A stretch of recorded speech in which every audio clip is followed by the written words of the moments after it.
Babangu ameniambia nitoke, mimi nikaamua niende kwake, kwenye najua ni kwake. Kwenda kwake napata babake, yeye hata hayuko. Na so babake ndiye akanipatia fare, mimi kabidi niende kwa aunti yangu juu siwezi rudi nyumbani. Siwezi rudi kwetu, nishafukuzwa. Mimi nikaenda kwa aunti yangu, nimelala huko na leo nimekuja tena ndiye akanileta hapa. Ndiye akanianza kuniambia kwamba ako na mimba. So mimi ninashangaa, nashindwa nitafanya namna gani, sababu ule tu kijana unajua venye ambavyo Mike amenipatia changamoto, vitu imekuwa mingi. Unakumbuka ile nyumba, hata mpaka saa hizi document kwanza sijapata, na tuliagana atanipatia document. Unanipenda na nikukosea kijana yangu, nikukosea wewe nawe nikukosea. Yaani mimi huyu ni bibi yangu, wasichana ni wengi zaidi. Ngoja nikusikize nini? Nimekupata katika nini? Sio hivyo. Nimekupata. Hebu pigia bibi yako simu akuje saa hii. Nataka just stand here. Usinikaribie. Bibi yako aliniforce baba. Mimi sikuwa nataka, sina kupenda. Alikuforce. Aliniforce. Don't come near me. Bro, ulikuwa unaforce huyu mwanamke kwa naye. Don't come. Bibi yako kwa wapi? Hello guys, what's up my good people? It's your boy Binai. Welcome to the Binai. Watu wangu hapa ni siku nyingine njema, na kama kawaida tumepatana hapa na mzee. Mzee amenipigia simu akaniambia, Binai, ningependa tuweze kupatana tena. Kuna kitu nataka tuzungumze tena na wewe. Naona hapa amekuja, ameandamana na msichana hapa ambaye mimi sijawahi muona na sijui ni nani. Watoto wa mzee nadhani ni mmoja ambaye najua ni Mike. Sijui kama msichana wake pia ataweza kutuambia. Tujue ukoaje sister? Niko poa. Ukoaje? Niko poa. Unaitwa nani? Naitwa Masi. Masi. Yeah. Okay, sawa. Ukoaje mzee? Mimi niko salama, nashukuru Mungu. Tangia ile siku ambayo tuliachana, mambo haijakuwa mzuri. Mambo imekuwa mazito, sababu kwanza ya kijana wangu, na pengine mambo ingine pia imekuja ikatokea, na ndiposa nimekupigia simu ukuje uyasikie, ujue yale ambao pia yamekumba ama yamekuja ndani ya nyumba yangu. Kuna shida nyingine bado mzee? Kuna shida nyingine, sababu huyu msichana unamuona hapa alikuja jana na alikuja akilia, na alikuwa anafikiria atakuja apate kijana wangu, sababu mbeleni alikuwa anakuja anapata kijana yangu kwa nyumba yangu. Na sasa venye alikuja akanipata, aliniuliza kwanza mimi ni nani, na ndio nikamuuliza mimi ni baba kijana. Na hapo ndipo akaanza kunielezea mambo ambayo inamkumba ndani yake. Ndio akanianza kuniambia kwamba ako na mimba. So mimi ninashangaa, nashindwa nitafanya namna gani, sababu ule tu kijana unajua venye ambavyo Mike amenipatia changamoto, vitu imekuwa mingi. Unakumbuka ile nyumba, hata mpaka saa hizi document kwanza sijapata, na tuliagana atanipatia document. Na ile shamba ingine pia kule alikuwa wako na ule ex wangu wa zamani, ule wa mbeleni, walikuwa anataka pia kuuza. So mimi hata nashindwa, nasikia mpaka kichwa kama anaweza pasuka, sababu mtoto wangu. So sijui nifanye namna gani. Mzee, mimi acha kwanza nikukate kidogo. Unasema msichana ako mimba? Huyu msichana ako mimba. Kulingana venye amenielezea. Hata ingawa haionekani, yeye mwenyewe ameniambia ako na mimba. Na mimba ananiambia ni ya kijana. So kijana mimi inanishinda, sababu sasa kwanza walienda na mke wangu, na huyu sasa tena ni msichana amekuja hapa na ananiambia ako na mimba. Na kosa kuelewa chenye kinaendelea na kijana wangu. Huyu msichana alikuja, unasema alikuja lini kwako? Alikuja jana. Alikuja jana na tukaongea na nikampatia simu, na namba yangu ya simu. Nikamuuliza kama kuna mahali ambapo anaweza lala karibu, ndiposa akuje keshoe ambao ni leo. Akuje tuongee, na ndiposa nikakuhusisha mahala hapa, sababu umekuwa ukinisaidia. Nikupigie simu ukuje usikie ile ripoti ambayo anapatiana, tujue venye tutasaidiana. Mzee, huyu kijana wako anataka kusumbua sana. Huyu kijana amenisumbua sana. Kweli uko na mimba? Yaani ukweli. Yeah. Nyumba ulirudishiwa? Nyumba nimerudishiwa. Ukiniambia mambo ya mimba tena. Mimba ndio hii. Tutafanya namna gani sasa? Ile ni mambo tena ameongezea juu ingine, kuna mambo ingine. Ni kama kidonda alafu tena amedunga mwimba. Usikie uchungu zaidi. Uzao unatokana katika kidonda. Lakini sasa lazima na kudunga mimba. Tutafanya namna gani? Sasa huyu msichana akikuja alijua anakuja kwa Mike. Alikuwa na yeye mwenyewe kulingana venye ameniambia. Unajua hapo ni kwa Mike. Ni kwa Mike. Nani unajua pale ni kwa Mike? Najua ni kwa Mike. Hii mimba ulipata lini? Mimba nimepata 3 months ago. 3 months ago. Na mimba uko na uhakika kwamba Mike ndiye alikupea? Niko na uhakika kwa sababu hebu tuelezee tu kuanzia tu mwanzo venye ili happen mpaka ukafika kupata mimba, kupatana na Mike, kujuana na Mike ile ilifanyika ndio ukafika kupata mimba. Mimi mwanafunzi. So Mike alikuwa mwalimu wangu na mimi nilikuwa the brightest. Niko bright na najulikana kwa shule, najulikana na walimu. Wait, Mike alikuwa mwalimu? Alikuwa mwalimu. Mike alikuwa mwalimu nani mzee? Hiyo mimi nimekuja kuelewa baadaye, lakini sasa venye nilikuwa nimemwacha huku, pengine alianza kazi zingine ambazo mimi sikuwa naelewa. Lakini hiyo hakuwahi kuambia kama alikuwa mwalimu? Hajai niambia alikuwa walimu, lakini kuna wakati nilimpeleka hiyo college ya kuwa mwalimu. Na kama nikushikilia alikuwa pale kwa muda mrefu ama muda kidogo? Hakuwa kwa muda mrefu. Labda mzee anaweza kosa kujua. Nikushikilia. Naweza Okay, nini kaendelea kutokea hapo? Sasa nilikuwa bright student. Kuna siku akaniita kwa ofisi. Akaanza kuniambia venye ananipenda hivyo. Alafu pia akani blackmail. Aliniambia hata Max atakuwa ananiekeza bure. Aliniambia tu vitu mingi, benefits mingi naweza pata nikimkubalia. Na mimi sasa venye alisema hivyo na mimi nikakubaliana na yeye. Wakati mwingine nikitoka shule hivyo ananipeleka kwake, mimi najua ni kwake. Naenda kwake. Mali ulikuwa jana sasa? Mali nilikuwa jana, mimi hata jana nimekuja nikijua naenda kwake. Si kujua naenda ndio na sikuwahi pata mtu yeyote hapo. Ni yeye tu nilikuwa na yeye tu ndio huwa ananipeleka na hakuna mtu. So jana nikaenda nikapata yeye hayuko, babake ndio yako. Na sasa juu mimi unajua baba yake? Ulikuwa unajua kama ni baba yake? Sikujua ni baba yake. Lakini sasa hiyo stress na nini yenye niko nayo, mzazi amenifukuza nyumbani, actually nilitapika. Nilitapika. So babangu kuona hivyo akaniforce niende hospitali. So venye tulienda hospitali nikapima ikakuwa ni mimba. Na hata mwenyewe nilikuwa najua juu period zangu hazikuwa. So nilikuwa na sense. So hadi venye aliona na reject kwenda hospitali akaniforce sasa. Akatumia force. Kwenda kupima akapata ni mimba. Na sasa babangu amekasirika sana, aliniambia nipeleke mimba kwenye nilitoa. Na mimi najua nilitoa kwa Mike na aliniblock juu nikikosa period zangu niliambia Mike. Akaniambia kama ni mimba nitoe. Na si unaelewa mimi sasa siwezi toa nini. Alikwambia utoe mimba? Aliniambia nitoe mimba hadi ameniblock, nikimpigia sasa simpati. Sasa jana venye mzazi ameniambia, babangu ameniambia nitoke, mimi nikaamua niende kwake, kwenye najua ni kwake. Kwenda kwake napata babake, yeye hata hayuko. Na so babake ndiye akanipatia fare, mimi kabidi niende kwa aunti yangu juu siwezi rudi nyumbani. Siwezi rudi kwetu, nishafukuzwa. Mimi nikaenda kwa aunti yangu, nimelala huko na leo nimekuja tena ndiye akanileta hapa.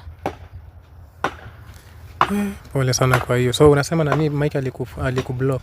Aliniblock, nikimpigia actually namba yake haingii, and that's why venye babako ndiye amejua jana kwamba uko na mimba ama alikuwa anajua kutoka kitambo? Babangu ndiye amejua jana, but nimekuwa dizzy hivyo, so amekuwa anashangaa mbona niko hivyo. Unajua my dad is my close person.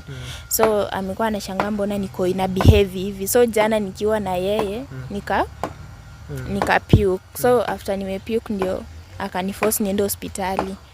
But mimi nilikuwa najua na nilikuwa nishaambia Mike niko na ball kwa sababu aliniforce hadi nikatumia test kit. Nilikuwa najua but sikuwa najua ita happen mbele ya babangu. So venye nilimwambia akaniambia nitoe, nikakataa juu I'm confused. Na ndio akaniblock. Na mimi uko na mama? Mama hayuko, ni baba. So wewe unaishi na baba yako? Na kuna mtu mwingine yeyote kando na baba yako mwenye mnakaa naye nyumbani? My dad is yeye ndiye amenilea, so he's my so wewe ni mtoto peke yako? Okay. Mzee kijana sasa na itakuwa namna gani maneno? Sasa hata mimi nashinda venye nitafanya sasa. Hiyo mambo imekuwa mingi. Ukitoka nyumbani ukienda pale kwa Mike ulikuwa unajua utampata, ulikuwa unataka kusaidia namna gani ama ulikuwa unataka nini ifanyike? Babangu aliniambia niende kwenye nimetoa mimba. Na mimi sasa nilikuwa naenda kwenye mimba yangu imetoka. Nilisema tu hata kama juu ameniblock siwezi mpata kwa simu, acha niende huko anifanyie kenye anataka. Unaona juu right now I'm desperate. Na Mike akiwa anakupeleka kwa hiyo nyumba kuna mtu unasema hakuna mtu ushaipatana na yeye? Hakuna mtu nishaipata. Actually nilikuwa najua nyumba ni yake. Alikuwa ananiambia nyumba ni yake. Baada ya kuambiwa na babake kwamba sio yake ndo kajua sio yake. Jana ndio nimejua nyumba si yake, but before nimekuwa najua nyumba ni ya Mike. Mzee, sasa huyu kijana wako wewe sijui itakuwa namna gani? Sasa huyu kijana sijui venye atafanya, sababu sasa mambo imekuwa too much. Sababu sasa mimi amenitendea mambo ambayo ingekuwa ni mtu ambaye ako na waya ziko loose katika kichwa angekuwa amepiga. Sasa msichana mtamsaidiaje mzee? Sababu amekuja na sisi kikwetu tunasemanga mtoto ashazaliwa hawezi tupwa. So itabidi sasa nitafute njia ama jinsi ya venye ambavyo tutamsaidia. Sababu sasa kijana amekuwa too much. Si pande, si nyumba, si pesa, si nini, sio mke, sio ex. Hata ninashindwa venye nitafanya sasa. Sasa huyu ni mwingine. Na huyu mwingine nilikuwa nimemwacha naye yule ambaye walikuwa naishi kwa nyumba yangu. So sasa nashindwa sasa venye nitamsaidia. Labda sasa wewe, sababu wewe ndio umekuwa rafiki yangu ya karibu. Mkono wake kwamba Mike yako sawa kweli ama ni kuna kitu alifanya? Mimi hiyo kitu inanisumbua sana, sababu sasa sio nomo. Hata mimi naona si nomo. Si nomo. Mtoto kukaa, yani amenisumbua tangu nikuja, hata sijawahi kaa chini nimepumzika nifurahi. Kutoka jana vile hiyo kesi ulikuja ukamtafuta? Kuna masaa ingine hivi kama saa 2 hivi usiku nimejaribu kupiga simu yake, lakini simu yake iende through. Iko off ama inaingia tu? Aiende through. Ni mteja. Labda alini blacklist. Mike madam mzee. Labda alini blacklist. Itabidi tutafute mbinu zingine. Sasa itabidi utafute mbinu nyingine, sababu sasa huyu kijana hata mahali imefikia atapigwa na mawe mpaka na watu katika kijiji. Hii pengine imetendeka, imejulikana na sisi hatukuwa tunajua, na zile ambazo hazijulikani si ni mingi. Sababu hata zile njia zote ambazo ametumia huko katika nyumba yangu kuuza mashamba, kubadilisha, hatukuwa tunajua. Sasa nani sister, auntie yako alikwambia nini? Atakaa na wewe ukiwa na mimba? Auntie yangu hajaniambia juu babangu amesema. Amejua uko na mimba auntie yako kendo? Nilienda tu nikamwambia nimechelewa kutoka shule, so nimepitia kwake. Hajui kama uko na mimba, baba wako hajampigia? Hajamwambia bado. So hata mimi naibika kurudi, ndio maana nimekuja. Pia na kijua sasa kwa sababu Mike atasaidia kweli msichana mzee. Huu sasa msichana sijui venye itakuwa, sababu Mike atamruka. Si anasema alimwambia atoe. Sasa hiyo ni kumaanisha alisharuka. Asharuka. Na alimblock, hiyo ni alisharuka. Na msichana bado hajatoa? Auntie yako akijua, saa hizo kuna auntie yako akijua ataleta shida. Akijua obvious, sidhani kama ataleta shida, lakini hiyo ukali ya babangu ndio naogopa. Babangu yeye aim yake ni niende kwenye nimetoa mimba. Mzee, itabidi tutafutane na Mike. Sasa hata tukitafutana na Mike itabidi hata auntie yake aongeleshe, sababu si mzuri kuua kile ambacho kae na yeye. Kile ambacho kiko na uhai tusiue, sababu hata maandiko inasema kwamba thou shall not kill. Kwa hivyo sasa naye auntie yake pande ile ingine baba yake anamshurutisha na mambo itamlemea, so itabidi pia tutafute auntie yake tuone venye tunaweza ongea naye kwanza, amtulize, akae naye tukitafuta nini msaada ama usaidizi venye ambavyo atajikimu katika maisha. Sasa unajua huyu anasema kwamba ni auntie yake pia anaogopa ukali ya baba yake. Okay, auntie yake anaweza ogopa baba yake, lakini sasa tunaweza, unajua sisi kama wanadamu mambo inaweza kuwa imeharibika pande ile ingine, na wewe unasema kwamba mimi sasa nitachukua mkondo mwingine, huko sitafika. Na ujue wakati mzazi yako na hasira, wakati huo anakaaga bila kukuona, hiyo hasira inaanza kushuka chini, inaanza kuteremka. So ni mzuri kama auntie yake anaweza chukua nafasi, tuongee na auntie yake pia. Akae tu na yeye, ampatie mahali ya kukaa. hata kama baba yake atakataa. Ukitoka mwambie auntie yako naenda wapi? Amejua naenda shule. Oh. Yeah. So unasema tutafutane na auntie. Sasa itabidi tukiambia auntie yako hii maneno. Naibika. Yeah. Kwa nini? Naona tu aibu. Atajua tu bado uko na mimba. Si unakaa na yeye sasa hivi? Atajua tu bado uko na mimba. Hata yeye hajajua eti nakaa na yeye fully. Ni jana tu aliona maybe nimechelewa kufika kwa nyumba.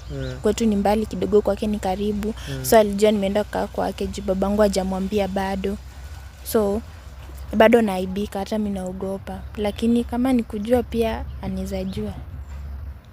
Mzee, unajua kesi ni ngumu sana. Hii kesi ni ngumu, lakini itabidi kwanza tutafutane na kijana. Tukitafutana na kijana, tutajua venye tutaongelesha aunti yake. Sababu ujue pia kuna wazazi wanakuanga na huruma, hata kama sio wako wamekuzaa. Kama mzazi, pengine mzazi wangu anaweza kuwa ni mtu wa kukasirika haraka haraka. Na kuna mzazi mwingine pengine wametoka tumbo moja na awe ni mtu wa huruma, aseme hapana, wacha nikae naye kidogo tuone venye tutamsaidia. So ni mzuri kwanza tutafutane na Mike, tuone venye mambo itaenda kuanzia hapo. Sawa. So umesema alikublock. Acha mimi nitampigia. So umesema yeye kwa amepatikana. Sijui kama namba yake iko on. Sasa itabidi mtafute. Limekuwa hapa, lakini sasa sijui kama nitampata kwa hiyo simu. Ama ikishindikana tukikosa kumpata kwa hiyo namna yenye, kwa hiyo njia yenye tunamtafuta na simu, itabidi tusubiri daktari akuje aweze kumleta. Tutafute kwanza Mike kabla kutafuta daktari. Ndio sasa akikataa ama venye ile reaction ambayo atachukua, tujue venye tutafanya kutoka hapo. Lakini sasa mimi huyu mtoto sijui venye nitamfanya. Mtoto wako mimi sasa sijui venye nitamfanya. Mtoto wako kweli? Huyu hata mimi nashindwa kama ni aidha hospitali niwe niligeuziwa ama niwe mama yake anajua kule alitoka. Sababu hii damu sioni kama ni yangu hii. Mimi damu nakataa tangu wakati wa kwanza nilikwambia. Hii damu ya kunifuata nyuma. Mahali nitoka ndio anarudi. Hapana, hiyo niliona hapana. Mke wa kwanza, mke wa pili. Ndio huyu amebadilisha kila kitu. Mashamba ndio hii ameuza, sasa unashindwa ni mtoto aina gani huyu? Kama ni wangu ama sio wangu, na nilikwambia hata ile wakati mwingine inataka tuende tufanye DNA. Ndio nijue kama huyu ni mtoto wangu. Acha tutafutane naye. Tafutana naye kwanza kuje, sababu mimi hapana. Mimi ujue bado nachelewa. Nilikuwa nime apply wiki 2 ndio nirudi ngambo. Nirudi kwa kazi yangu. Sasa unaona bado mambo inanipata tu. Inaendelea tu. Hata sijui nifanya namna gani. Shida haziishi. Shida inakuja baada ya nyingine. Haziishi? Kumaanisha Mike huyu vitu zenye amefanya ni mingi sana zenye bado hazijajulikana. Siwezi rudi kabla sijapata makaratasi atauza tena. Lazima hizo vitu upate. Kwanza nipate, niache kila kitu ambacho ni yangu imerudi mikononi mwangu. Ndio na mimi nifanye nini? Mimi naona hata hiyo nyumba pia itabidi uuze. Sitauza. Nitajua ile mbinu nitatumia. Afadhali niajiri mtu wa mfanyikazi na nimuonyeshe nimwambie huyu asikanyage hapa tena. Hata akikuja piga simu polisi akujue hapa. Sawa, director, acha tutafute Mike.